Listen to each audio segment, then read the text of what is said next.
আমি ভাবলাম যে না, শহীদ প্রেসিডেন্ট জিয়া রহমানকে এক মুহূর্তের জন্য আমাদের ভুললে চলবে না।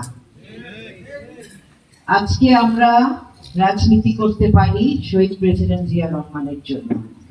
আমাদের পরিবার এই ফরিদপুরে রাজনীতি করেছে অনেক বছর। আমার দাদা, তারপরে আমার আব্বা। আমরা ফরিদপুরের বুকেও কোনোদিন আওয়ামী লীগ করি নাই আমাদের পরিবার। তো আওয়ামী লীগ আমার দাদা করতেন, মুসলিম লীগ, পরে কৃষক প্রজা পার্টি করতেন, এবং আমার আব্বা শহীদ প্রেসিডেন্ট জিয়া রহমান যখন বিএনপি শুরু করলেন তখন আমার আব্বা রাজনীতি শুরু করলেন। তার আগে কিন্তু উনি রাজনীতি করতেন না, কারণ এমন কোন দল ছিল না যেই দলের আদর্শের সাথে আমাদের পরিবারের রাজনৈতিক আদর্শ মিলবে। এই শহীদ প্রেসিডেন্ট জিয়া রহমান যখন বিএনপি প্রতিষ্ঠা করলেন তখন আমাদের মতো পরিবার, আমাদের মতো মানুষ বাংলাদেশে তাদেরকে রাজনীতি করার সুযোগ করে দিলেন না। তাহলে আমরা করতে পারতাম রাজনীতি? আমরা কি করতাম?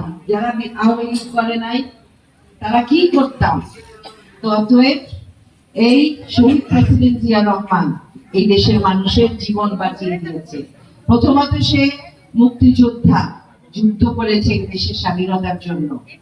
তারপরে ৭৫ সালে এই গণতন্ত্রে ফিরিয়ে আনার জন্য শহীদ প্রেসিডেন্ট জিয়া রহমানের ভূমিকা ছিল মানে সবচেয়ে ইম্পর্টেন্ট ছিল।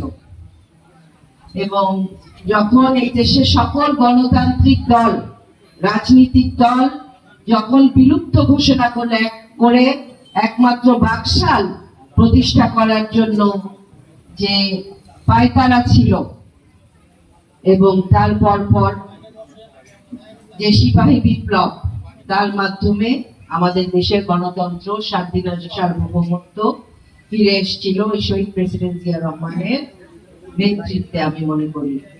তারপরে বেগম খালেদা জিয়া আসলেন। ৯০-এর যে গণ অভ্যুত্থান, সেই সময় আমাদের দল, জাতীয়তাবাদী দল বিএনপি এবং বেগম খালেদা জিয়ার ভূমিকা ছিল অতুলনীয়। উনি আপোষ করেননি বলে আমরা স্বৈরাচার এরশাদের থেকে বাঁচতে পেরেছিলাম। তখন আমরা বাঁচতে পেরেছিলাম বলে আবার ৯১-এ মানুষ আমাদেরকে ভোট দিয়ে ক্ষমতায় এনেছিল। তারপরে এই কালের পরিক্রমায় অনেক কিছু হয়েছে ইতিহাস। আজকে আমি এই দিনে আমি আনন্দের সাথে বলতে চাই, শহীদ প্রেসিডেন্ট জিয়া রহমান চলে গেছেন, কিন্তু আমরা আরেকজন জিয়া রহমান পেয়েছি না? আমরা পেয়েছি তারেক রহমানকে, আমাদের প্রধানমন্ত্রী। এবং উনি যেভাবে নেতৃত্ব দিচ্ছেন এই দেশে, এটা অকল্পনীয় এবং প্রশংসনীয়। শেখ জিয়া রহমানের ছেলে প্রতিটি মুহূর্তে সেটা আমাদের মনে করিয়ে দিচ্ছে। এবং আমরা যে রাজনীতি করি সেটা নীতি আদর্শের রাজনীতি। শহীদ প্রেসিডেন্ট জিয়া রহমানের নীতিগুলো, আদর্শগুলো আমাদের মুখে ধারণ করে রাজনীতি করতে হবে। উনি ৩ বছরে এই দেশকে, দুর্ভিক্ষগ্রস্ত দেশকে উনি খাদ্যের সহায়ক সম্পন্ন করেছিলেন। দেশে আন্তর্জাতিক পরিমণ্ডলে দেশের ভাবমূর্তি, সে সুনাম সে অনেক গুণে বাড়িয়ে তুলেছিলেন।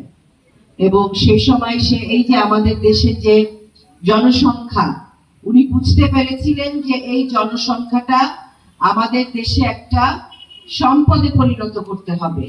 তখন সে এই জনবল সে বিদেশে রপ্তানি করা শুরু করলো। এবং আপনারা জানেন, আমাদের প্রধানমন্ত্রী এই জনবলকে সে দক্ষ জনবলে পরিণত করবে। সে ট্রেনিং দিয়ে, ভাষা শিখিয়ে, ট্রেনিং দিয়ে দক্ষ জনবল সে বিদেশে রপ্তানি করবে, এবং এতে করে আমাদের রেভিনিউ বেড়ে যাবে, ফরেন রেভিনিউ আমাদের বেড়ে যাবে ইনশাআল্লাহ। এবং আমাদের দেশে জিয়া রহমান যেমন খাল খনন করে দেশের চাষিদের, কৃষকদের যেমন চাষে সাহায্য করেছিলেন, হ্যাঁ, চাষে যেন পানি কম না হয় শুষ্ক মৌসুমে, এই জন্য উনি যে খাল খনন করে একটি যুগান্তকারী একটি পদক্ষেপ নিয়েছিলেন, আমাদের প্রধানমন্ত্রী ঠিক সেইভাবে সারা বাংলাদেশে খাল খনন করে এই কৃষকদের এই কষ্ট দুঃখ দুর্দশা দূর করবে। এবং এইভাবে করে অনেক পদক্ষেপ আমাদের প্রধানমন্ত্রী তার এই সরকারের পক্ষ থেকে এই দেশের মানুষের কল্যাণের জন্য করছেন। এই জিনিসগুলো আমাদের উপলব্ধি করতে হবে। আমরা যদি না বুঝি যে কোন দলটি, কোন মানুষটি, কোন পরিবারটি এই দেশের মানুষের জন্য উপকারী, তাহলে জাতি হিসেবে আমাদের ধিক্কার পেতে হবে, আমরা তলিয়ে যাব জাতি হিসেবে। তাই আসেন, এখন সময় এসছে আজকের থেকে এই শহীদ প্রেসিডেন্ট জিয়া রহমানের শাহাদাত বার্ষিকী থেকে আমরা একটি প্রতিজ্ঞা করি যে এই জাতীয়তাবাদী দল বিএনপি কে সমর্থন দিয়ে 5টা বছর আপনারা থাকবেন আমাদের পাশে। আমরা আপনাদের কল্যাণের জন্য আমাদের 100% দিয়ে আপনাদের কাজ করে যাব। আজকে দেখেন যে নির্বাচন হয়ে গেছে, কিন্তু আমি কিন্তু বসে নাই। আমি কিন্তু প্রতিটি এলাকায় যাচ্ছি, মানুষের খোঁজ খবর নিচ্ছি। আমি প্রতিটি মানুষকে আলাদা আলাদা করে, তারা আমার বাড়িতে আসলে আমি প্রতিটা মানুষের খোঁজ খবর নিচ্ছি, কার কি সমস্যা, কিভাবে সমাধান করা যায়। আমি কিন্তু বসে নাই। আমি নির্বাচিত হয়ে গেছি বলে কিন্তু আমি আমার ভোটারদের ভুলে যাই নাই, আপনারা দেখেছেন। এবং আমার বাড়িতে সারাক্ষণ মানুষজন আসে এবং তাদের সমস্যার কথা বলে। এবং আমার আব্বাকে যেরকম আমি দেখেছি মানুষের পাশে থাকতে, মানুষের কথা শুনতে, মানুষের সমস্যার কথা সমাধান করার চেষ্টা করতে, আমি সেটা দেখেই আমি কাজ করে যাচ্ছি ওইভাবে করেই। এবং সবচেয়ে বড় কথা যে বিএনপি নীতি আদর্শ, শহীদ প্রেসিডেন্ট জিয়া রহমানের নীতি আদর্শটা মনে ধারণ করে আমি কাজ করে যাচ্ছি এবং সেভাবেই করে যাব। এই রাজনীতির বাইরে আমার কোনো রাজনীতি নাই, মানুষের কল্যাণের রাজনীতি করে যাব ইনশাআল্লাহ।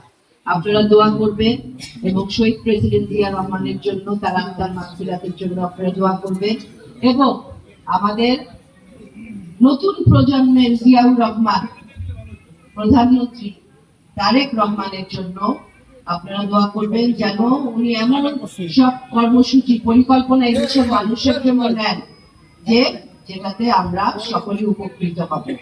তো এই বলে শেষ করছি। আজকে সকলকে ধন্যবাদ। এখানে সাংবাদিক ভাইদেরও দেখছি, তাদেরকেও ধন্যবাদ এখানে উপস্থিত হওয়ার জন্য। আমি আজকে এই প্রোগ্রামটা হঠাৎ করে করছি, কালকে রাত্রেবেলা বলছি যে কোরবানি যখন দিব গরু একটা করে আপনারা সকলের একটা গরিব সুবিধা বঞ্চিত মানুষের জন্য আপনারা খাওয়া দাওয়ার ব্যবস্থা করেন। শহীদ প্রেসিডেন্ট জিয়া রহমানের কবরে দোয়াও পৌঁছাবে, তার আত্মা শান্তি থাকবে। তো ইনশাআল্লাহ আমরা আবার বড় করে আরেকটা করব প্রোগ্রাম বাইরে খোলা জায়গায়। তো আপনারা দোয়া করবেন, আমি আপনাদের পাশে আছি। আপনারা আমার পাশে থাকলে আমার কাজটা অনেক সহজ হবে। ধন্যবাদ।